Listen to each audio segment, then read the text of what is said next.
And they said, hey, we want to do a bottle with your face on it. So that really kind of catapulted me. You can love one, I can hate one, and we move on to the next one and we enjoy it. It's the people that make it. If the people are nice, then that's who you should go for. What's been the biggest lesson that you've learned becoming a bourbon creator?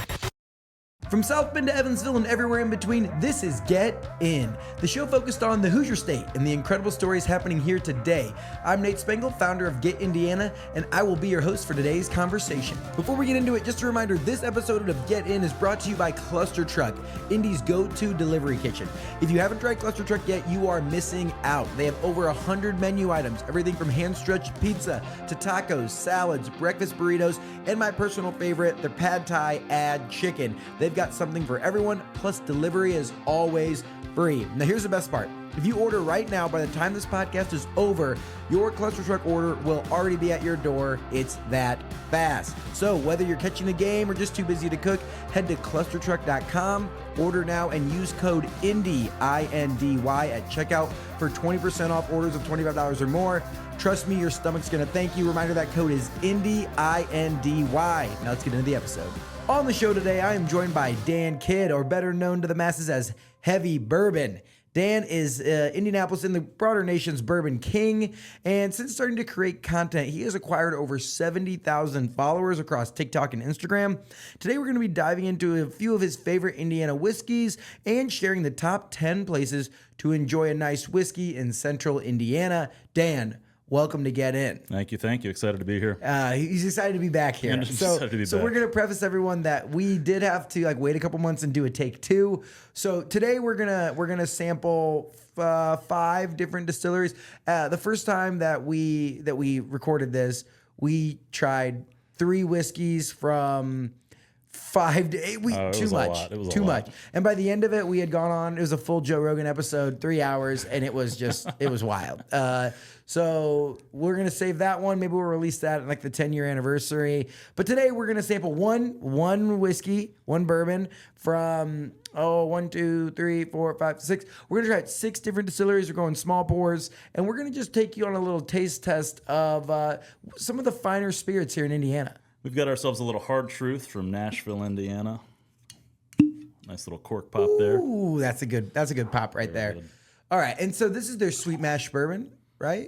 I believe. Yeah. So, yeah, a little sweet mash bourbon. So I since the last time we talked, I had Brian Smith, the master distiller. I had him on the podcast, and he gave me the whole insight of all sweet mash, sour mash. Like, what they're doing down there is incredible, and they're just going to bring more to market. Oh, it's insane. They've got so many different finishes and different flavor profiles. It's wild. Like if you enjoy whiskey and you can't find something there that you like, then I suggest you try harder. Yeah, and so I will say it's down in Nashville. It's an awesome distillery. I think they have 325 acres, and they've only developed 25 of it. It's crazy. Beautiful. Yeah, super cool place. Cheers, brother. Cheers.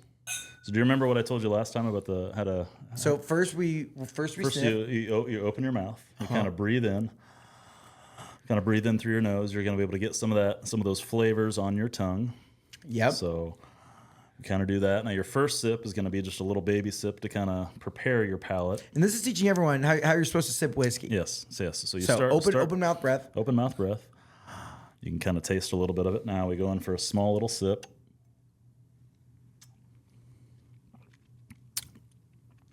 Kind of roll that around your mouth. So what that does kind of acclimatizes your mouth to the alcohol that it's getting ready to take. So for the pain and suffering we're about to put it through.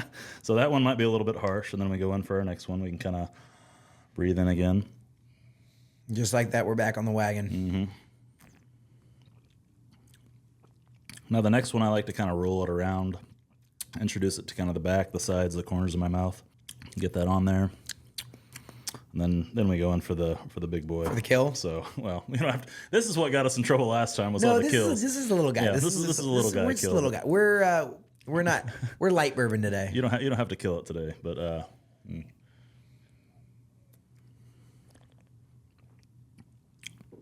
and kind of let that sit, and then that's where you develop all those different flavors. And so what notes are you getting there? This is their sweet mash bourbon. I mean, the name says it. I'm not sure if that's what they meant, but I mean, it's definitely a sweeter bourbon. I do get a lot of corn. I'm not sure if that's a high rye or not, but I get a little bit of kind of baking spice on the back. You've got your classic caramels or caramels. I need to get my whiskey, my bourbon flavor wheel up. Yeah. And so that's the fun thing I try and suggest everyone do is, if you're looking to throw out notes, that's not my big forte, but a lot of people say, what do you get? So there's no wrong answer. It's whatever you're going to pull off. I'm getting more, I'm getting maybe that, like, if I'm looking at the bourbon flavor wheel, maybe it's between sweet and spice. Like they have like baked, like kind of finishes with those maybe baking like spices. aromatic clove, herbal tea. Yeah. Well, then, okay, so obviously, flavor profile, which is really interesting to me that you've collected so many followers and created so much content, but you're not a flavor guy. So what really got you popping when it came to bourbon? I mean, it's for me, it was the all out just chugging, the aggressive drinking, the having fun. Well, yeah, take us to the beginning. When did you start putting out content? So I started May of 2020. Kind of the COVID thing, so was not laid off work, but I was forced to stop work, and that's kind of when I started making more and more bourbon content. So I think we're a couple weeks into COVID, a couple weeks without working, and I'm kayaking, smoking a cigar. I'm out on my lake, and like, man, it'd be a funny post if I were to do a little bottle chug. So I'm like, oh, it's 2:00, and I have no idea what day it is, so we're just gonna do a little bottle pull and smoke a cigar. So I posted that, and where did you post it at? Mostly Facebook, some of those local Facebook groups. There's like a Northside Bourbon group, and there's tons of these groups. And then, they got a really good reaction. So some of the guys were like, "Oh my God, that's hilarious! You should do that every day." So the next day, I was like, "Hey guys, it's 2:00. I found out it's Thursday because I had no idea what day it was. So we're gonna do another bottle pull, and that just led on to chugging every day. And then kind of Big Red got a hold of it. And they said, hey, we want to do a bottle with your face on it, kind of using your likeness. We'll do a Dan Kids 2:00 chugs. And so that really kind of catapulted me. And it gave me some familiarity with, kind of the whole bourbon community. And then that just kind of launched my, bourbon career. It launched my drinking career. Just drinking career. So, he was like, I was just a recreational drinker before, and now I'm a professional. I'm professional. Yeah, I mean, I love that. And if anyone that's seen this stuff, it's all like lighthearted fun. It's very lighthearted, very fun. Now, I mean, I do host, pretty serious tastings, and we can get into some really high-end whiskey, and I can really enjoy it. But I obviously enjoy really, really high-end whiskey, but I like doing just tastings where I'm taking new people through, giving them a little bit of an education. So I do have that educational background. So I'm a certified bourbon steward. So I've got the certification. Did you have that before you were a content creator, or did you do it afterwards? I just did this more for fun, just to kind of make my tastings a little bit more educational, just give me a little bit more of a background on that. So. Well, I love that, and let's get into what it takes to be a bourbon steward. But first, let's try some. But first, all right, we've got some Moondrops Distillery. This is from Fortville, Indiana. So the cool thing about some of these bottles is we're going to be doing some giveaways. If you like both of our pages, if you follow, that was very boomerish. if you like both of our pages, if you follow both of us, you follow Moondrops, and then tag some friends. Yeah, we'll choose winners. So we're going to be doing that for 3 different distilleries. So there it is. Yeah, we're giving away a bottle of Moondrops. Follow at Heavy Bourbon, at Nate Spangle. Follow Moondrops and tag some friends. You see me, a little guy there. Yep. Perfect. There we go. Ooh, so this is a 7-year. So right off the bat on this, well, you tell me. Okay, so first things first is an open mouth breath.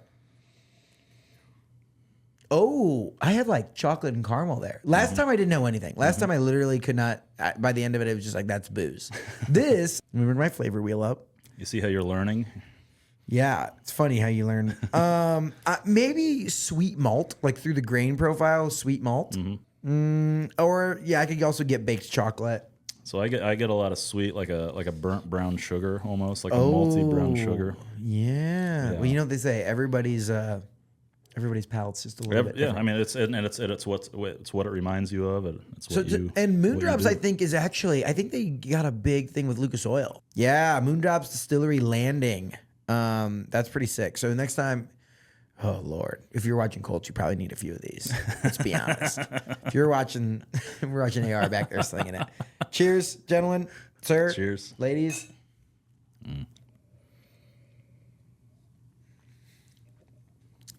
Ooh. Yeah. Ooh, that came at the end. Now, I wouldn't recommend drinking all these this fast, but we're professionals. Yeah. Your second time through. And again, look how much you've learned. Look how much you're developing. Your palate's developed. Exactly. I agree. Like, The only way to learn is to just experiment with it. Yeah. Well, so take us through then. All right, so you went through the process of becoming a whiskey steward. Yeah.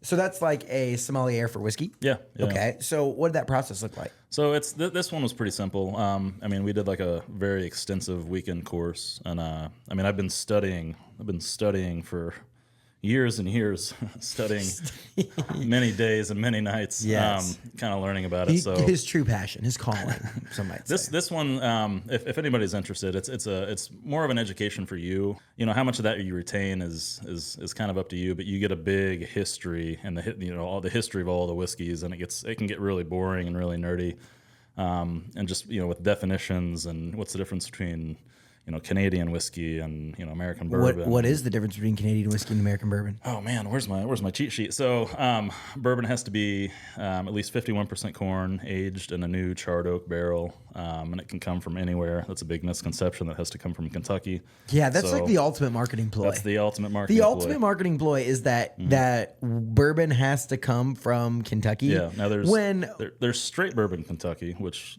To be considered straight bourbon Kentucky. Wait, straight bourbon Kentucky or straight Kentucky bourbon? Straight Kentucky bourbon. It's already hitting me. Yeah, so right. To be straight Kentucky bourbon, and that's a label that they'll put that on there. But that's the only one that has to come from Kentucky. But everything else. And it's like some of those those brands that that are Kentucky-based brands are actually from Lawrenceburg. Yeah. And we're gonna get into what's going on out in Lawrenceburg and contract distilling. Yeah, the racket that's been run for years. I don't know if it's a racket necessarily, but it's just like Lawrenceburg creates a ton of whiskey and bourbon. Ton of whiskey. Yeah. Okay, so what's the difference between whiskey and bourbon again? So whiskey is the big broad category. So it'd be like a rectangle. And then a square is bourbon. So think about a pyramid. Oh. Well, you know how it's like every square is a rectangle, but not every rectangle is a square? Yes. Every bourbon's a whiskey, but not every whiskey's a bourbon? Exactly. So, yeah, there we go. So we've got whiskey. Within whiskey is bourbon. We've got Scotch. We've got rye. We've got Canadian whiskey. And then we've got, I think some other random things. So each of them have the specification. So again, within bourbon, it's got to be at least. So what are we? Are these all bourbons today? No, I see a rye whiskey there. Yes, we've got a rye whiskey, and I think straight bourbon here, bourbon. Yeah, I think most of them are bourbons. So and that means 51% corn. At least 51% corn. At least. Yeah, okay. So that's what goes into the mash. Because there's only 4 ingredients, right? You can use. So a lot of them. They'll use rye. They'll use malt. They'll use What is it? Rye, malt, corn. That's like cereal grains, basically. Oh, so it's not a specific number of grains. Yeah. Whiskey is made from a combination of grains, usually one or more of the following 4. Okay, so maybe there's some more you can go. But the 4 core ones are corn, rye, barley, wheat. Mm-hmm. Corn, rye, barley, wheat. Yeah. Wow. Okay, so this one from Moondrops was good. I liked it. Yeah, and again, it's with each different whiskey. Depending on the climate, depending on where it's made, you're going to get different flavors, and it's going to pull off different things. Have you been out to their distillery? I haven't, and I really want to go. There's a really cool cigar bar close to there called the Final Third, and it's amazing guys out there. They've got a cool podcast that I've been on a few times. But heck yeah. Just a really nice cigar bar, and the guys are really cool. They're really knowledgeable, and so they carry a lot of this stuff. They've got a lot of really high-end stuff too, so shout out to those Final Third guys too. So yeah. I would love to go. I've been offered an opportunity to go out there. I don't have the time to. I need to find the time. There it is. Priorities. You're the bourbon guy. You got to find time. Find time for bourbon. Yeah. No need to work. I just go drink all the time. Yeah. Right. Exactly. Quick pause in the action. Are you trying to find a gift for the person who has everything? Try a AAA membership. Now, AAA isn't just roadside assistance. There are even more benefits off the road, like discounts on indie attractions, travel, and more. And right now, you can sign up for a AAA membership for just $50 using code NATE24. Visit AAA.com to become a member. If you haven't already, go back and check out my episode with Matt Goins. We had an awesome conversation about all the benefits that AAA offers for you. Check them out at AAA.com and use code NATE24. All right, we want to get into the next one? Let's get into the next one. All right, so we've got some Haberdasher. I hope I'm saying that right. I think you are. So this is a single barrel from Franklin. Yeah, down south. Because they're also like a nice, cool bar, and they do a couple other spirits. That's what I've heard. Yeah, I've heard they're really good with their cocktails. So, let's get into it. Oh, that's a good pop. Yeah. That was a real good pop. So I believe I was reading up on the sheet. This one's a little bit younger. So we'll see just how a this little one. Guy. Yeah, just a little guy, little sample. But yeah. So a little bit younger. What do we got? What does the sheet say? So locally sourced corn, rye, malted barley. So this is a cask strength. What does that mean? When they put the whiskey in, they age it, and usually a lot of the water evaporates, and so when it evaporates, the proof of the whiskey goes up. Yep. So some people, what they'll do to get more volume out of their whiskey is they'll proof it down. So they'll proof it down to, I think most of these, I tend to prefer more cask strength whiskey. So this is a 50%, so they've proofed this down to 50%. Whereas this is a 54.1%. Okay. And that's what it comes out as. So they don't put any water in that. Mm-hmm. So this one's aged 14 months, which is it's a pretty young one. Where was this? This is a Franklin, Indiana. Is it? Well, I always like to look. Right? Is it Lawrenceburg distilled or is this No, their this, actual? I think this is their own. Yeah. So what I tried to do is get a lot of Indiana So distilleries. and then we're gonna sample this and then we'll get into what I'm talking about and Yeah. anyone that doesn't know about this whole thing going on down in Lawrenceburg. So right off the bat, it's very corn forward. That's what I'm getting, and you can kind of taste that from nose that from just kind of how young it is.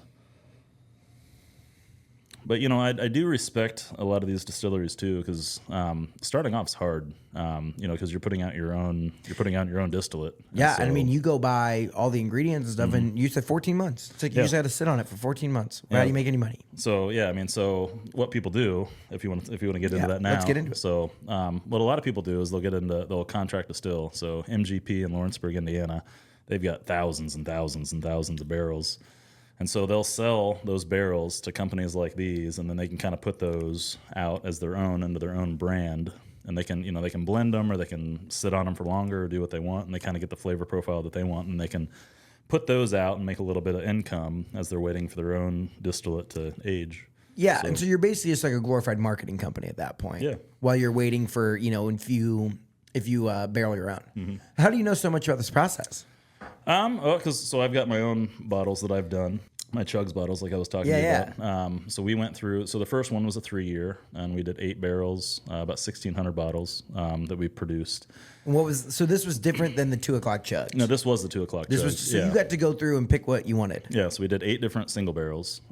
So we kind of had, again, 1,600 bottles. All different flavor profiles? Yeah, for 8 different flavor profiles. And then for the second one, we did the Chugs 2.0. So we did just a straight single barrel. So it was about a 5-year single barrel. So a little bit older. And we kept that about cask strength. So we got about 220 bottles out of those. Yeah, so anyway, we basically have X amount of barrels to choose from. I think I had about 10 to choose from, and I picked my favorite out of that. And then for the third one, we did 2 separate single barrels, and then we did a 4th edition as well, and then we did 2 single barrels as well. And who was buying this up, and where was it available at? It was through Big Red, but it was also through Cardinal Spirits. So I think it was Cardinal Spirits that bought it from MGP. So they had bought a bunch of them and kind of sat back on them. I think that's the way that worked. And then through Big Red, it's a whole chain of distribution. And your bottles were just available in all Big Reds? Yep, all Big Reds, they were available. Man, how quick did the first one sell out? So the first one took a little while because we did kind of a big press release. So I had people from all over, like Kentucky, and some guy from Arizona came out, and so it was pretty big. It was mostly local though, because that's where I was getting a lot of my traction. But my second, third, but that was 1,600 bottles or whatever. No, what did you say? Yeah, 1,600. That's bottles. a lot to sell through. Yeah, it was a lot to sell through. But it was a cool. I had my face on it, so obviously it was really cool. Yeah, But, exactly. It was the second and third and fourth one that those really kind of took off. It was because I was bigger in the bourbon community, so I had people. I mean, they were making their way to Germany and California and Australia. So I mean, those bottles got way out there because there's people that are seeing the content. And they're like, oh man, everyone's chugging this bottle. I've got to have one of these bottles to chug. So that's so cool. Yeah. I mean, and what did you think that you'd get there? Like, I mean, millions of people have seen you drinking bourbon. Oh yeah. And it all started on a kayak. Yeah. Out in the middle of the lake. Like, that's crazy. And it's just it's turned into just a lot of fun. So yeah. I mean, cheers to that. Yeah, brother. cheers to that.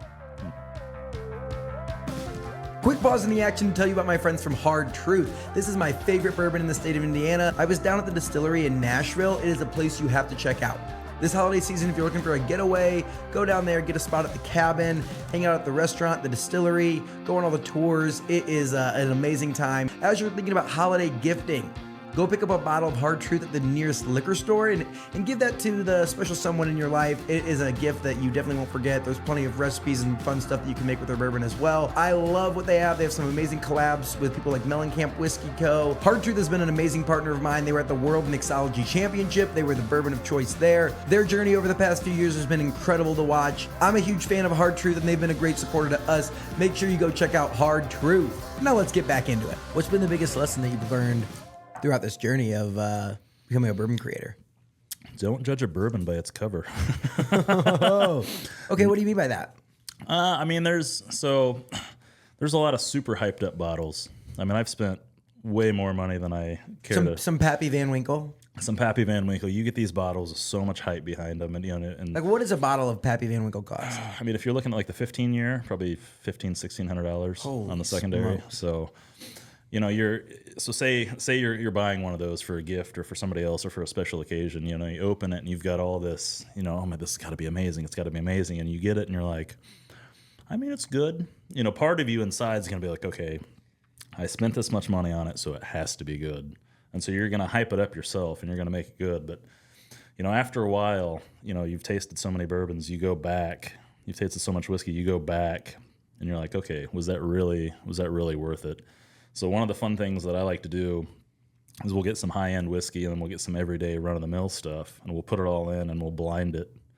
Or I'll have buddies that'll give me 3 or 4 samples and be like, all right, I'm not going to tell you what they are. You tell me if you like them.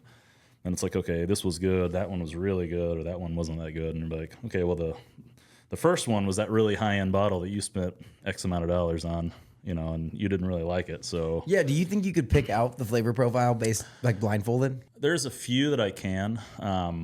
I wish I was that talented. I've got buddies that they can.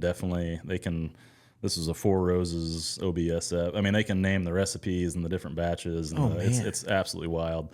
I can do it to a certain extent. I could probably maybe narrow it down to a distillery. And that's a fun game I like to play. Like me and my girlfriend will go into a bar, and she'll go to the bathroom or something. I'll get 2 bourbons and I'll be like, all right, what are these? And she'll smell through them and try and tell me, and then she'll do the same for me. So Man, and have you found like a sweet spot where it's like, this price point or this thing is? And it's different with because everyone's got a different price point. Everyone's got a different budget. So anywhere from I'd say $40 to $75 for me. Like you're getting something good in there. I know that I can find something good. It's always fun to get your wang swinging big and keeping it going. Right. You go buy something like crazy. You go buy something crazy for like your anniversary or something big. Special birthday, big special. Yeah. But like your everyday, what are you paying for a bottle like on an average week? So my everyday. So that's the thing I'm so inundated with all these because I have all these companies sending me all these bottles. So I'm like, man, it must be nice. I have to try this. I have to try this. I have to try this. So has anyone ever sent you something that you're just like, that's not for me? I've had a lot of it, and I've had a lot of it. Now, say, hey, I give this out to my buddies. It happens a lot. I popped open a couple today that I was like, all right, this is very fine. It's very okay, And then now I have whiskey cokes for another month. I do, but I've got a massive collection at home. So well, and okay, so talk to me. There's one huge creator. Actually, we'll go into the next one, and then we'll get into this next part about bourbon creators. So this is a 4-finger distillery. This is a barrel proof rye. The owner let me try this at the distillery. The reason it's called 4 Fingers Distillery is because he lost his pinky while they were, I think if I remember the story correctly, building either sawing something for the distillery. So like making the still or something, right? Doing something. I forget the story because I'd had a few pours at that point. Yeah. But I mean, it's definitely like a. There we go. But yeah, so this is a barrel proof rye, I believe. I do get I get some fruit floral maybe. So again, we've got it's not this particular bottle because I believe this is a single barrel, but we've got another 4 Fingers Distillery bottle to give away. So again, follow myself, follow Nate, follow 4 Fingers. Yep. We're giving away a bottle of 4 Fingers. Make sure you follow us, tag your friends, follow them, and yeah, we'll we'll make it. I mean, we're gonna give away 3 different bottles, I think, right? Yeah, I think we've got three. Heck three yeah! bottles So we got a to give away. Moondrops bottle, a Four Finger bottle, and a surprise for you who wait till the end. And I do have a secret surprise that I'm excited to sample for you. So I brought one. He's the bourbon connoisseur. What I do want to talk about though is a bourbon creator. Yeah. Is it Fred Minnick? Fred Minnick, yeah. Yeah, this guy is like the guy He's in the bourbon. guy. Yeah, he was like the first one to kind of really get into And it's it. like you talk about. If anyone doesn't know Fred, he is the guy in bourbon. Like he makes YouTube videos reviewing stuff. People will send him shit, and but he's straight up. He's like, I will not. He doesn't you can't buy him. Yeah. Like you can't. Like I was talking to Brian, and he tried to network us, but like, no, it's like he gives you an honest review, and he gives his fans an honest review. And the bourbon community loves him, and his videos are not like insanely produced or anything. Like it's just a guy in front of a camera drinking bourbon. Yeah, and he's got such a knowledge, and he's been doing it for so long, and so you have a respect for him because he's been doing it for so long, and he was kind of the first one to really get into it like that. And I think he's the one behind Bourbon and Beyond. It's this massive music and bourbon festival. Oh, I don't know what that is. It's amazing. It's like it's a 3-day music event. Have you been? No, so this last year was the first year that it wasn't the same time as Bourbon Fest. So normally it's at the same time. What's Bourbon Fest? Bourbon Fest is another 3-day beautiful festival in Bardstown, Kentucky. Oh, It's all the local Kentucky distilleries. It's all the local artists. And all people come from all over. I mean, California. Bardstown, it's like right near Louisville, right? Or Yeah, is it a road? It's about 45 minutes away from. Oh, really? Yeah. Okay, so is this Bardstown Road? Isn't there this whole thing? There's a Bardstown road in Louisville. That's That's like the most bars on one road or something like that. It could be. Yeah. Okay, so Fred is the guy behind the Bourbon and Beyond. Bourbon and Beyond. So massive music festival. So I've got a ton of friends that go that aren't even bourbon fans, but it's just in Kentucky just because the music's so great. And so I had a client that went. I think he said they had 7 stages. I think is what they said they had. So it's just a massive festival. Rocking out, and then they've got a lot of really good bourbon there, and so it's a lot of fun. Heck yeah, I love that. So, is there anything like that in Indiana? I think they were trying to put together a few. I think like a whiskey riot. I think was trying to come and put together Whiskey Riot. Yeah, they were trying to put together something, and I don't think they got enough people signed up for it. But we try and do. I was a part of. We had a whiskey thing at the historic societies last year. They just had a bunch of local vendors and out-of-state vendors come, and you could sample, and it was a lot of fun. I brought a smorgasbord of whiskey. Oh, heck yeah. Well, who are the big players in Indiana whiskey? I know that Hard Truth is massive and only going to continue to grow. Yeah. But who are the other ones? Hard Truth is big. These guys that we have right here. You can't go without mentioning West Fork. West Fork's. I think they just announced they're expanding into Fountain Square. Oh wow! Because they closed down one. So they closed down the one on Bellefontaine, the one right downtown, but I think they're opening up a new one in sick. Fountain Square, and then they've got the one up in Westfield next to Grand Park. So that one's just massively huge. It's like you can have a wedding there. Yeah, it's a big event center. That's that's a really cool, and the food there is really good too. Yeah, and I'm thinking through outside of Central Indiana, I feel like Hard Truth is just I think Hard Truth has the biggest. Me personally, they've got the biggest foothold. That's probably one of my. And it's like all the stuff they have in their rack house. Yeah. They are just going to everything, and Brian's so knowledgeable, and he's been crushing it for years. And then just the campus itself. With the ATV tours that you're doing, and then they've got the live music, and then they've got the restaurants there. They've dumped a lot of money into it. But I always love, dude, seeing the up and coming ones. Franklin, like a Haberdasher, and you have Four Finger, and we're gonna get into 8th Day, which this is a new spot just off Mass Ave, right? Yeah. It's at the end of Mass Ave. Circle City Industrial Complex. Circle City Industrial Complex. Yeah. So they've got a really cool. It's like a little cocktail bar. There's a cool little outdoor area. You can. You can get your cluster truck food delivered right into there. Heck so that's pretty cool. Well, if you know anything, you know that Dan and I both love cluster truck. Oh, yeah. They are awesome partners to us. Oh, yeah. You'll notice that Dan just takes a little bit larger of a pour than I do, which is totally fair. So, speaking of 8th Day, this is a 70% corn, so it's a high corn, 25% rye, and 5% malt. Oh. So, and I think we pounded our way through about half that bottle last time, so we're not gonna do as much. I don't know how we did that. Yeah. I don't know how we Well, survived. I do. Yeah. We did hit a workout the next morning, which is even crazier. Very aggressively. Yeah, it was a wild 24 hours there. Yeah. To the point I walked home from the office. So that just tells you anything. Again, all right. We've got another 8th day. So follow 8th day, follow myself, follow Nate. We're giving away a bottle. Yeah, I love that. That'll be fun. Yeah. Cheers, brother. Cheers, yeah. All right, so high corn on the flavor profile. Yeah. And it's interesting coming right off that rye, too, because you have some of those high rye spices. So that's going to kind of change what you smell, what you taste.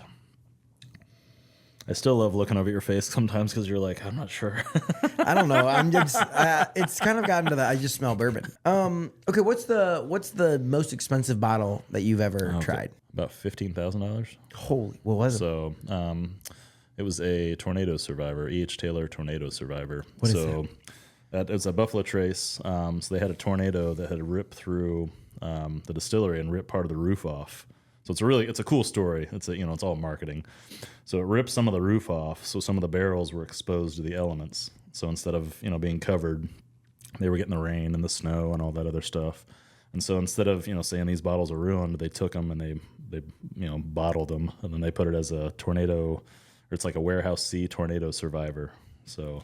And then they ended up making more money. Yeah, so that was one of their specialty. That wasn't that long ago, was it? Specialty bottles. That was probably 11 or 12 years ago. Okay. So maybe a little bit longer, but yeah. Okay, and then so what was the age on that? I'm not sure. If I had to guess, I'd say 8 or 9 years. Isn't that funny though? It's like not like a 20-year or whatever, because it's like it's just the story behind it. Part of what makes it more expensive is one, it was a limited release, so they didn't release that many bottles. And then back then, when they were releasing these, like bourbon wasn't a big deal, and so you could find it on the shelf for $70. Just like way back when I was in college, you could find Pappy Van Winkle on the shelf for all the time. They just couldn't sell it. Wait, when did you get into bourbon? When I was 21. Yes. The day he turned 21. The dad turned 21. That's a weird thing for a youngin to get into, like bourbon. Like why bourbon? I was doing shots in college of cheap Evan Williams, shots of bourbon and chasing it with Dr. Pepper or something like that, and just kind of wincing it down. So what really got me into bourbon was the fine folks at St. Elmo Steakhouse, who were going to be drinking some of their stuff next. How? So I was a valet driver there, and they were going on one of their first Woodford Reserve barrel picks, and so they asked me to drive along. So I was like, yeah, that sounds like a fun time. So, I drive everybody down there, and we have Chris Morris, the master distiller. We have a nice breakfast with him, and we're walking through the rick houses. This is way back before they got so commercialized. So we're walking through and we choose these 8 different barrels, and we're blending A and B, A and C, A and D, and all the other ones. And so we're sitting there with the master distiller, and he's nosing them and he's giving us his tasting notes and kind of explaining the process. And so we're blending, and I wasn't really drinking at this time because I was still driving, but I think they had a tie and there was a tiebreaker. So like, hey Dan, you should be the tiebreaker. And I was like, oh, okay. So I get in there and I have a couple drinks, and so we picked. I think actually we wound up there was 2 barrel blends that we really liked, and so that kind of gave me my first education. And actually, speaking of Pappy Van Winkle, we went out to 21C afterwards, and they bought us all flights of Pappy Van Winkle, and I kind of like we did last time. I was just shooting them back like, hey, this is fun. I can shoot these. And then who had to drive home? And then we stayed the night. Oh, that's nice. Okay. So then we had to wake up the next morning, and then I had to drive home, but. But yeah, so that kind of gave me my crash course education in bourbon. And then you came back and you're just like, yeah, I love this. And then from there, yeah, I mean, because you're learning about the history, you're learning about everything that goes into it. And again, from a master distiller. So, and I'd never had that. I'd always just done shots and whatever. So it was, he kind of taught us how to taste it, how to drink it, how to nose it. So then from then, at that point, Woodford. $30, $40 bottle was like my high end. I was like, oh my God, Woodford, I got to get that. That's the best. And then Woodford is a good bottle. Woodford's fantastic. You give me a good cigar, good Woodford double oaked, nice dessert bourbon. I'll still do if, a lot of bars, that's kind of a staple. They have that. That's at most typical bars. And so if that's, what they have, then that's probably what I'm choosing. But then you get, I got to try this, and then it just keeps going up and up and up and up, and then there's basically no ceiling on, how much you can spend or how much time you can spend and everything else. What would you say? Okay, obviously we love all the local bourbons, but and obviously we want you to support all local bourbon. But if you were just like getting into bourbon and you're like, I want something that's like semi-nice, but like I don't want to break the bank. What are you drinking? So what would you recommend? I always recommend. So there's a few things that I look at. I look at price, so price point, and then I look at availability because I can give you, there's a lot of great bourbons, but you just can't find them, and you can't find them at that price, and so you're gonna have to pay secondary pricing. So I always say there's a Four Roses small batch select. So should be able to go into any liquor store. There's a Four Roses small batch, and then there's a Four Roses small batch select, and it's about $60, but it's just a very well-rounded. I'm not sure what the proof on it is. It's either 90 or 100 or something like that, but it's just a very well-rounded bourbon. It's $60. It's something you should be able to find everywhere. And then there's also there's a Bullet 10-year, which I think is absolutely fantastic. And again, that's that same price point, about $60. So nice. When it comes to local bourbon, if you had to say what your go-to favorite local bourbon is, a go-to favorite local bourbon, man, all these are great. I was in a Hard Truth.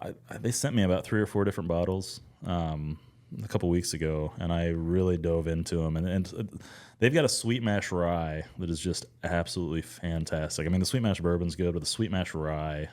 And then there's a John Mellencamp expression too. Which is I had one of their Mellencamp collabs. So wild. It's just got it's so rich, like a marshmallowy, like just sugar, like a burnt sugar, just like a wonderful, wonderful finish, and it's so good. And it's so odd to drink something like that's that high proof, and it just finishes with that real sweet, but not overly sweet, but just real sweet. Yeah, finish. I mean, no bourbon I think is overly sweet. Yeah, well, I've had a few. Really? Yeah. I don't know. It's funny because I get kind of pretentious like that. I mean, when you drink a lot, there's some that you can. I mean, I've had some that are a lot of. Okay, so I had the Old Forester. I don't want to shit on any bourbons, but I had the Old Forester birthday bourbon. Yeah, yesterday or the day before, and it's. I mean, it's good, but it's just for me, it's too sweet. It's like a medicinal sweetness. So, and again, that's one of those. I think it's. Hey, we're not making fun of them. We're just giving it to them straight. And again, this is my palate, but it's for me, it's a little bit too sweet. So yeah, we're just like Frank, right? You just set them straight, or Fred. You're just like Fred. You just set them straight. It's good, and I've got tons of friends that they agree with me on some stuff, and some people like that, and some people don't. That's the cool thing about bourbon. You can love one, I can hate one, and we move on to the next one, and we enjoy it. Which that's how life should be. Yeah, exactly right. What's don't? I think someone says, "Don't yuck my yum." Yeah, don't yuck my exactly. yum. If you like it, then you like it. Exactly. And some people just like you see bourbon, and you're like, yeah, run the other way. I've got a buddy that's into all these weird like sauterne flavors, and like there's this bloody butcher corn that they're growing in Kentucky. And it's got this like weird funk to it, and for me, it's funky, and it's like I don't know what I'm drinking. It's a weird mouthfeel and everything, and my buddy loves it. He's like, oh, that stuff's so good. It's a weird funk that I can't get into, but he's like, oh, that stuff's awesome. Interesting. So, I mean, that's just how it goes sometimes. Yeah. Okay, and as we round out this our collection of tastings, we're gonna. I mean, this one's interesting. I've never seen this bottle before. So what do we got? What do we got rolling here? So we've got the Rare Saint. This is by St. Elmo Spirits. So this is the bourbon. Is this available in stores? This is available in stores. I think they've done an official actual release. I'm excited about this. This is fun. How old is this? Like this has to be fairly new. This is fairly new. So this is, I believe they're contract distilling from this. So this is 100 proof. I don't think it has an age statement. No, it's aged 5 years. Okay. Dang. So it's a 5-year bourbon. So I think this is a very good bourbon. I don't want to sell this short, but I got really excited because I went to Harry and Izzy's the other day, and they have a single barrel. They've got a 7-year single barrel that they put out, and I think it's only at Harry and Izzy's, and it's absolutely fantastic. And I mean, so I tried it, and I was like, I was blown away. I think it's a 7-year. Oh, that's a good pop. It was a really good pop. But Rare Saint's doing a lot of really, really nice stuff. Well, yeah, and they just released Barkeep Vodka too. Yeah, they have a few different spirits, which is super cool. I just went down and competed against them in shrimp cocktail making contest. Yeah, so it was me versus one of their chefs. I was like cutting up the horseradish and then grinding it, and like we made it, and I ended up winning the competition. Oh, yeah, it was crazy. We had their general manager like taste test blind, had no idea. Oh, nice. It was pretty sick. Nice. All right, so we got Rare Saint here. Rare Saint, yeah. And again, if you guys are in the market, you guys want to try a really, really nice one, go to Harry and Izzy's. They've got it behind the bar. It's got a red label. I'm not sure. There's a special name that they've got for it, but just ask for the red labeled single barrel rare saint. It's fantastic. I think it's a wheater, I think, so it's mostly wheat. Oh, okay. I loved it though. But cheers. Yeah, cheers. And they've got a lot of really cool stuff coming too. I know that they've acquired a bunch of nice bottles, and they've got some older barrels, I should say. So I think they're going to be putting out some really cool stuff. I love that coming in the future. So that's what I mean. These are all great sample. I mean, I'm going to be honest. My palate's not robust enough to be like, oh yes, this is all. But it's good stuff, and for me as a novice in the bourbon, it's not that different from. I mean, it doesn't taste any different from what you get in Kentucky. Yeah. It's very similar. Yeah. I mean, we have such a similar climate as they do as well. So yeah, and what they do say, right, is like the reason what they believe makes the Kentucky bourbon so good, right, is it comes off that Indiana limestone, really has that fresh water taste or whatever down there. Huge thank you to our friends at Greek's Pizzeria. Since 1968, Greek's has been serving up delicious pies all over Indiana, from Fort Wayne to Crawfordsville down to Bloomington and everywhere in between. Greek's Pizzeria is all over the state. You need to go check out the video I posted of Mike Cole. Now, Mike owns the Greeks in Zionsville. He ran the Mill Race Marathon in Columbus and broke the world record for fastest marathon while holding a pizza. It was a spectacle. It was super awesome. The man crushed it. He ran a 3-hour and 15-minute marathon while holding a pizza. That's faster than I run my normal marathon. It was an insane feat to witness. Give yourself a break from making dinner tonight. Pull out your phone, go to GreeksPizzeria.com and find the store nearest you. Order a large pepperoni. You're going to be a hero for your significant other, your kids, whoever they are. They're going to love you. There's a reason they've been in business for 55 years. They know what they're doing when it comes to pizza. Go check out GreeksPizzeria.com. This is fun. Those are all great things. Yeah. I want to save my sample till the end. Okay. But we do want to get into the top 10 places around central Indiana to get a bourbon. Yeah. And because you go all around and you drink bourbon places. And I mean, I won't say I know a ton, but I know a few. I have a few hidden gems in there. So we're going to put them in no particular order. Yeah. So in no particular order, we're just going to talk about a few. I mean, the easiest one for me is down on Mass Ave, and it's the Exchange. Yeah.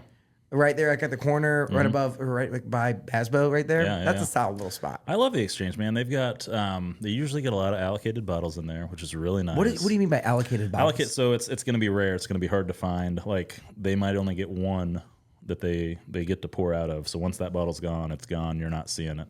So that would be like that E.H. Taylor Warehouse C Tornado Survivor. So they're only going to get one bottle of that, and it's so the secondary on that might be $800. $1,500 or whatever it is, and then so if you go in there, and they usually have it pretty reasonably priced. Go in there, you get a pour.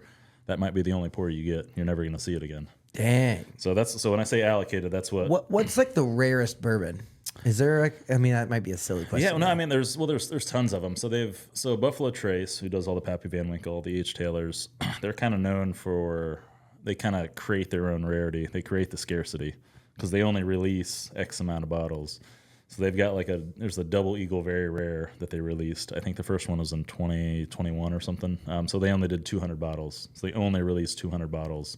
And then just this past year, I think they did a Double Eagle, or they did another, like a 25 Double Eagle Very Rare.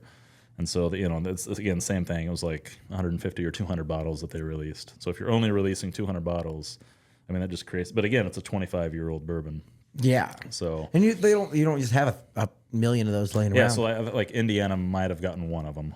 That's great. I wonder where it went. The whole state got one of them. Probably Big Red, because they're such a big powerhouse. That's fair. So it's like, but I wonder which Big Red you sent it to. Well, who knows? Yeah, that's crazy. Okay, so what would you say one of your top picks of places to get? So I love, if we're staying central Indiana. I mean, I was just there on Saturday, 1933. Again, they've got great allocations. It does sound like we're St. Elmo homers. I will say this. Okay, I can't help it. Well, at first, I was like a broke college kid not that long ago. Yeah. I didn't have the budget to go there, and so now I have a couple dollars to spend. Yeah. And I will say, like, until you actually go and hang out and talk to the people, you think they're pretentious. Oh yeah. And I told them that today. I was like, from the outside looking in, you think that it's like super fancy and they just think they're better than you. And then you go in and start talking to people and you're like, oh, you're just people. so like, down and to you're earth. so down to We're earth, so so down to nice. earth, yeah. Yeah, all the team that works there, like, they're incredible. So this is not just like a let's gas up St. Elmo, but like go in there with an open mind. And like I truly believe like they get I wouldn't say a bad rap. They just get the like stereotype that they're just very uppity, and they're not. They're very, very down to earth. So specifically the north side one. So the up in Fishers. So prime rib sandwich all day long. Oh, at Harry Nizzy's? No. I'm talking the 1933 lounge. Oh, the 1933 up by in Fishers. Up by there. in Fishers. So I start with filet sliders always, and I'll get the prime rib sandwich, and I dip it in that the slammer sauce, and then I drink 5 or 6 bourbons, and then I'm set. Yeah, right. what more do you need? But they've got they usually they have a good allocation list. I mean, I think I drank 5 bourbons or so on Saturday that were all allocated. That's where I tried the birthday bourbon, tried the new Bookers. Had a few others that were really, really good. And the atmosphere is cool. It's right out. They've got the back patio area. And I will say, like, these might be bourbon bars, but like all these places too, like even if you don't want to just necessarily drink just straight bourbon, like there's usually, if there's good bourbon, there's usually good cocktails. Oh yeah. And so I have a good pick that is, at least I think it's a good pick, which is so random. And it's is it called Wise Guys? Like the spot behind. I was literally thinking the same. Is that behind Goodfellas? Yeah. The little speakeasy behind Goodfellas, and it's like this is just like kind of like drunk pizza. Like to me, Goodfellas is like But then the drinks are so fancy back there. And it's funny. I was talking with a client yesterday, and I was like, "Yeah, the Wise Guys Lounge." He's like, "What's that?" And I was like, "In Goodfellas." And he goes, "You mean the pizza joint?" And I was like, "Yeah, it's like behind it." He goes, "Yeah, that's like a pizza joint." And I go, "No, you got to go back behind." Yeah. And it's phenomenal. Check it out back there. Yeah, and there's I'm spacing on the guy's name now, but there's a bartender back there, and he's just so fun to watch. And they're like smoking the drinks and stuff too. Oh, they're like, doing it's crazy. so much, and there's always like wedding parties, or like me and my girlfriend will go and we'll just sit at the bar, and we'll do the what's the peanut butter tequila shots. Oh. Peanut butter tequila. Well, we're gonna have to go, and I'm gonna introduce you to some peanut butter and tequila shots. Okay, it's fantastic. But so we'll do a couple of those, and I'll get a couple bourbons, and we just watch. And it usually goes in waves. So there's like a wedding party or a bachelorette party or something. So it'll be like 10 people that roll in, cocktails. So they're making the cocktails, they're making the drinks, smoking, they're doing all this other stuff, and then getting them out, and the people go out, and then next half an hour they kind of flush out, and then the next group of people. The next wave comes in. It's so much fun. But yeah, they've got. One of the reasons why that's such a good bar too, talking about allocations, because they've got all these stores in Kentucky and all around. Yeah, because were they founded in Louisville? I believe so. Either Louisville or Lexington. One of the two. So they've got a couple stores there, so they can use that power to kind of bring those allocations here. So they've got. I mean, if they've got all the Pappy Van Winkles, they've got all the Wellers, they've got basically anything that's allocated, and they're bringing it here, which is really fun. So if you want to go out and have a good time, and you don't mind spending a little bit of money, you can have a fantastic time there. Where else would you say? I tell you what, man, Oakmont. Oh, big fan of the Oakmont. Okay. So I was in there actually last weekend. Last weekend went in Friday. Just had a couple nice pours. Just sat at the bar. Sometimes I'll just sit there by myself and just kind of see what they get in. Once you kind of get in the game, you kind of know when the drops are coming. So what restaurants get what. So you're on the inside. You know the truck comes. You can kind of position yourself and say, "Hey, what do you got in the back there? I know what you got." So you can kind of do that and have a few nice pours. They've got some really good burgers, really good food. So yeah, the Oakmont, it's not, and again, good cocktails there as well. Great cocktails. Okay, I love that. If you're not drinking bourbon, what are you drinking? Ooh, barkeep vodka. Should put that plug out there. No, if I'm not drinking bourbon, water. Or do you get like a specific cocktail, or like a beer guy? I'm hard. It's hard for me to drink beer. I'm like a one and done on beer. Really? I mean, it just reminds me of college. But I have one, and it bloats me. Like Okay, I can't do the carbonation. It's funny though, because I judge the Devour cocktail contest every year. But it's a lot of fun because I'm a very good source of, like, I'm not biased in any way. Either you like it or I don't. So I don't know. It's hard with there was some vodka and tequila cocktails that I really liked. I mean, if I like a good espresso martini, those things, just 3 beans, come on. Yeah, I guess okay. Those aren't too bad. Yeah, I mean, I'm not gonna say no. Those get the job done. I have a good bourbon bar. Yeah.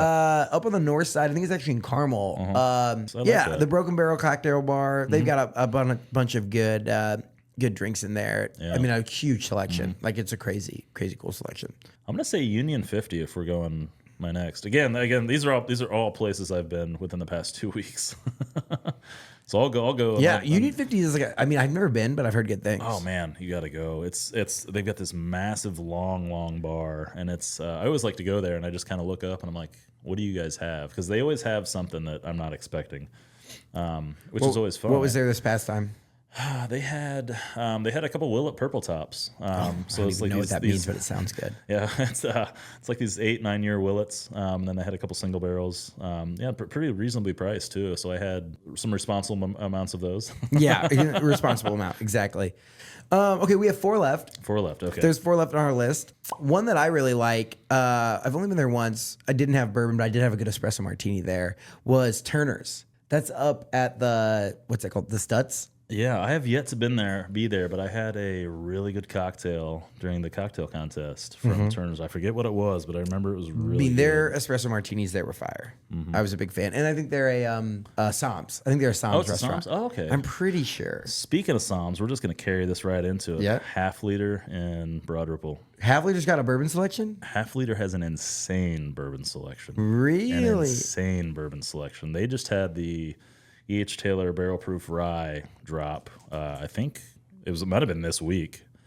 So again, maybe it was last week. I love that you're in on that. Like, yeah, Half Liter's got the drop. Yeah, they've got the drop. So they've got, they always have a really good, so there's a Buffalo Trace Antique Collection from Buffalo Trace. It's all these, $1,000 plus bottles. So I went in there for a Christmas party. It was like last November, and they had them all out, and they weren't supposed to release them yet, but they had them, and I was like, you guys are opening all those because I'm gonna drink them all. Yeah. So I think I was in there like the day before they were supposed to do it or something, but it's fantastic. So that's like a sleeper too, because everyone goes in there and it's like, and there's always a bunch of like kids running around on the outside, like in the summertime. Yeah, and you expect some German, like some big beer. Yeah, like and they've got a ton of beer, but it's like, I go there for the bourbon. That's wild. It's a crazy good. But again, they've got the good connection from Sam, so they've got all these. It's these big restaurant groups I think that can pull together and they can really get those. Nothing like bourbon and barbecue. Get those drops, yeah. There's one that I don't know because I'm not a member, but I had Stephen M. Sean, and he talked about the Bemberg. Oh yeah, and that's right there on. Is it College? It's on Park. It's like Park and between Mass Ave and there's another little side street there. Yeah, but it's like a private club. That's like one of those like little members on like you. Have you been in there? Yeah, you walk by it and you really don't. Are you know. a member? I'm not. Oh, I've got friends that are members. Okay, though, and you were in there. Pretty good selection. Yeah, they've got a really good. Again, they've got a lot of those Willets. They've got, and I think Cunningham could. They've got enough power. I think they could get a lot of really good bourbons. I just don't think. Is it by Cunningham? It's a Cunningham. It's a Cunningham. I don't know if a restaurant or it's not really a restaurant. It's their property or whatever. Yeah, it's a Cunningham property. So do they have food? Theirs is just. It's like little apps and stuff like that. So little table. Well, if food. anyone has a private club and want to let me hang out with them sometime, I think we can probably. Yeah, if anyone from a fancy private club wants to let Nate drink some bourbon, let me know. What do you got? I went to Agave and Rye. Oh, I had these killer tacos. I don't know what. I've been there. We'd had a few. I think I got tequila. So we had a few, and me and my girlfriend were like, at this point, we were like, hey, feed us. We want good food. And so he's like, I got you. So I don't know what he brought us out. It was 3 of the most amazing tacos I've ever had. But they had, again, talking about allocations, they just had really crazy allocations, nice bottles, really good pricing. And so we just sat there and drank just enough. Yeah, you drink a very responsible amount. Just enough. I love that. The one place that I've been meaning to get that I know you put on the list that I want to talk, I think we'll round this out with our 10th. It's not number 10, I don't believe, but no apparent order. Commission Row. Yeah. Have you been in there? I still haven't. Dude, I haven't either, but lots of people that I've talked to have said like this is a place to get a really nice cocktail before a Pacers game. Because they've got the, what's the bar in the basement called? It's Mel's Lounge. Wow. Melvin Simon. Co-founded the largest shopping mall company in the United States, the Simon Property Group. So because they have like 3 Commission Row, Mel's, and then an event center on the top. I'm pretty sure. So I think it's like 3 things, which is pretty. That might be a cool spot to like. That'd be a really cool spot to go. And have like a big event there. That'd be dope. Yeah. That's on the list. Go check out this Pacer season for sure. Those are 10 pretty sweet spots, I would say. Yeah. I think Half Liter was the biggest surprise to me, right? So you had 1933, Oakmont, Turner's, The Exchange, Wise Guys, Commission Row, Union 50, Half Liter, Agave and Rye, the Bemberg. It's members only, unless they want to let me in. And then Wolfie's with Broken Barrel up on the north side. Yeah. Those are 10 great spots to grab a beverage.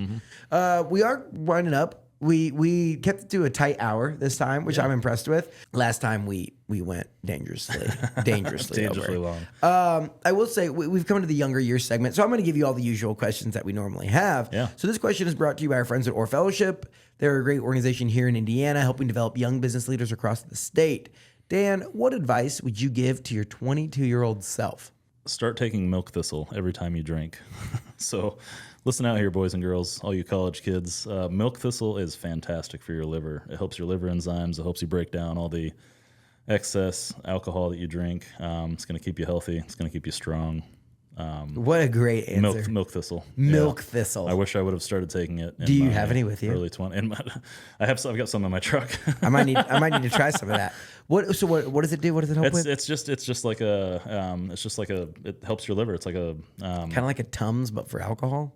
I wouldn't say it's necessary for alcohol, but now if you do have like any like ragweed poisoning, because it's like a weed, you want to be careful taking it. But I mean, you can buy it at CVS or Amazon or anywhere. It's milk like $20 for a little bottle. And like, do you take it the night? Like, would you take it tonight? Yeah, typically anytime I drink, I try and take it. I keep it by my nightstand, so it's like every night I try and take it. So every day. So he takes milk. So every day I take it every day. It's one of my daily supplements. That's a good answer, man. I love that. We do have a fun. This is coming to my surprise. Yeah. You ready for this? I'm ready for it. So we have, I met these guys maybe a month or two ago, and I'm excited to share this. This is J&T's Good Time Bev Co., and they have the Bourbon Smash. So this is a bottled cocktail. We're going to try. It's their Bourbon Smash, so crafted with bourbon whiskey, orange juice, and agave nectar. Ooh. And this is like, it's the same thing. So you think of like ready-to-drink Bev, but it's not in a can, it's not a seltzer, and it's not low ABV. Right, so this thing, what is the ABV on that? 20% alcohol by volume. So it's a 40 proof? 40 proof. Nice. Not too bad, right? Yeah. So we're going to try this. I love these guys. We actually met at Union Jack. That's where they, that's one of the places where they sell this at. Super good people. So it says on the back, 1 bottle equals 6 quality cocktails. Cocktails. One bottle equals 6 bar quality cocktails. Bar quality cocktails. So shake well, pour and enjoy. We recommend 4 to 5 ounces over ice. If you're feeling fancy, rim with sugar and add an orange wheel. Ooh. So our friends at J&T's Good Time Bev. J&T's Good Time Bev. Yeah. Enjoy it. I want to know what you think, though. This is a Bourbon Smash. Definitely orangey. I did get a little sugary on the nose. Getting some of that sweetness. I like that. Yeah. I could drink like a dozen of those. If you threw some ice cubes in this, yeah, I think it'd be great. Yeah. You gotta like sweet. You gotta like sweet. It's a Bourbon Smash. Yeah. It's definitely a cocktail. So that's that sweetness definitely comes right through. It's a good finish. Yeah. No, I like it. They're a good friend of ours. I had it at Union Jack's. They're at Fat Dan's, Iozo's. Oh my gosh, they sent me there's like 10 places. Follow them on Instagram at Good Time Bev. I was not even paid for this promotion. They're just a startup bev company that I'm trying to help out. I like that. I like free that. promotion. It's sometimes it's just about the guys being just super nice. Which again, talk to any of these guys, any of these local distillers, and it's the people that make it. They've got good products that speak for themselves. But if the people are nice, then that's who you should go for. That's what I think. I love that. 2 questions left for you, Dan. Yeah. What's something the world needs to know about Indiana? We have so many fantastic restaurants, and I know. Like I see a lot of food focused from the people that do the what's the hidden gem. A lot of it's food focused, and I think we just have so many good food restaurants, food places here. I think that needs to be one of our main focuses. Everything from a lot of those Cunningham restaurants to Tinker Street to just like Bluebeard and stuff like that. Oh, there's so many really good chefs out there that are putting out just super quality. Amen. Super quality. I think Indy's got a good food scene, especially if you love a good pork tenderloin. That's like one end of the spectrum. That's what we need. You give me some pork tenderloin, and I'll drink whiskey all day with that. Amen to that. And the final question for you, Dan. Yeah. What is a hidden gem in Indiana? Ooh, I'm gonna say La Parada. Okay, I don't know this place. What is this? Shrimp chimichangas as big as your head. It's out east a little bit. It's on Arsenal in New York. Oh. You walk in, it's always busy. Going on a Friday night, it's always busy. They've got some of the best shrimp chimichangas in town. Okay, La Parada. La Parada. If anyone knows, for some reason, these like hidden gem Mexican restaurants always do really well. Yeah. We had someone talk about, oh my gosh, the meat, the Carniceria Guanajuato. Have you heard of this place? No. Carniceria Guanajuato. Mm-hmm. Carney G's is what he called it. And I get so much hate in the comments for that. But similar to La Parada, like it's these authentic Mexican joints. Yeah. They got some good stuff there.